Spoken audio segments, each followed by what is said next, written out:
You know, it's one of the most confusing things for people to witness is watching somebody survive what should have destroyed them. Watching somebody go through loss, go through betrayal, go through rejection, go through heartbreak, go through financial struggles, go through toxic family dynamics, go through situations that would have made most people quit, and somehow, some way, they come back stronger. See, that confuses people because in their mind, it was over for you. They thought you were done. They thought life had finally beaten you. They thought you had finally met the thing that was going to break you. And yet, here you are, still standing, still breathing, still building, still dreaming, still becoming. And they don't understand how. They don't understand because they don't understand what you've been through. They don't understand because they don't understand what resilience actually looks like. See, resilience doesn't look pretty. Resilience looks like crying in private and showing up anyway. Resilience looks like being scared and moving forward anyway. Resilience looks like losing people and continuing anyway. Resilience looks like getting knocked down and refusing to stay there. And if you're listening to this right now, I need you to understand something very clear. The fact that you're still here is proof that you're stronger than you think. One thing I've noticed about life is that people who are the strongest are rarely the people who had it easy. Usually it's the opposite. Usually it's the people who had to fight for everything, the people who had to figure out life on their own, the people who were misunderstood, the people who were doubted, the people who were counted out, the people who were told they wouldn't make it. Those are usually the strongest people because hardship teaches lessons comfort never can. A person who has never faced adversity doesn't know what's inside of them. A person who has never been challenged doesn't know their own strength. A person who has never had to rebuild doesn't know their own resilience. But you, life forced you to find out. Life put you in situations where you had no choice but to become stronger. No choice but to adapt. No choice but to evolve. No choice but to keep moving. And that's why you're different now. That's why people can't figure you out. That's why they scratch their heads when they look at you because they expected pain to destroy you. But pain educated you. Pain sharpened you. Pain taught you things. Pain revealed things. Pain woke you up. And that's a completely different outcome than what they expected. Let's talk about the black sheep for a moment, because many of you listening are the black sheep. You were the one who never quite fit. The one who saw things differently, the one who questioned things, the one who didn't blindly follow, the one who couldn't pretend, the one who couldn't play along with dysfunction, the one who couldn't take it. And because of that, you became an outsider. You became the misunderstood one. You became the difficult one. You became the different one. But what people didn't understand was that being the black sheep was preparing you.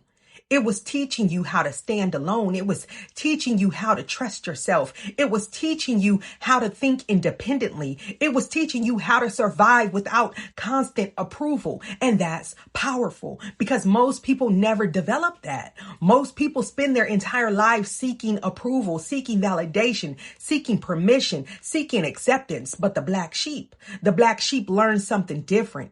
The black sheep learns how to survive without it. And that's why they become so strong. Now let's talk about toxic family dynamics, because some of you weren't fighting the world. You were fighting your own environment. You were fighting people who were supposed to support you. You were fighting criticism, neglect, control, and manipulation, being underestimated, being overlooked, being compared, being made to feel like you weren't enough. And if you've lived through that, you know exactly what I'm talking about, because there is a special kind of pain that comes from being wounded by people who were supposed to protect you.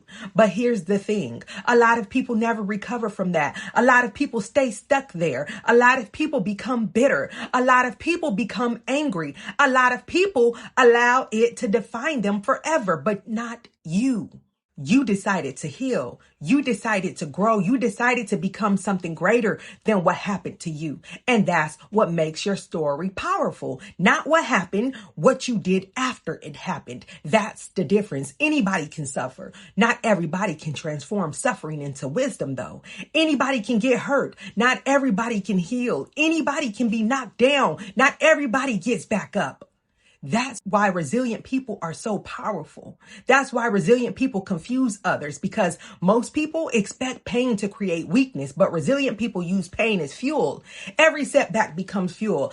Every disappointment becomes fuel. Every rejection becomes fuel. Every betrayal becomes fuel. Every obstacle becomes fuel. They take everything life throws at them and somehow turn it into momentum. And that doesn't make sense to people, especially people who quit the moment things get hard. They don't understand you, because when things got hard, you got harder. You got stronger. When life pushed you, you pushed back. When adversity showed up, you adapted. And now you're operating from a different level. Now let's talk about relationships, because some of the strongest people I know became strong because somebody left. Somebody betrayed them. Somebody lied to them. Somebody walked away. Somebody chose somebody else. Somebody underestimated them. Somebody thought they'd never recover.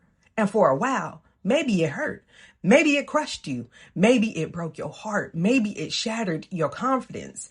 Maybe it made you question everything. But eventually, you got tired of suffering. You got tired of staying down. You got tired of waiting for rescue.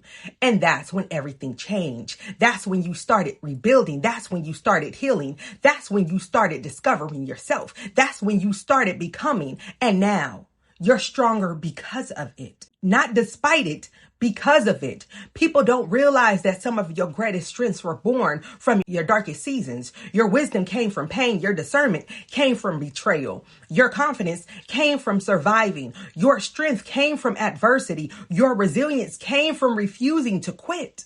That's why you're different now.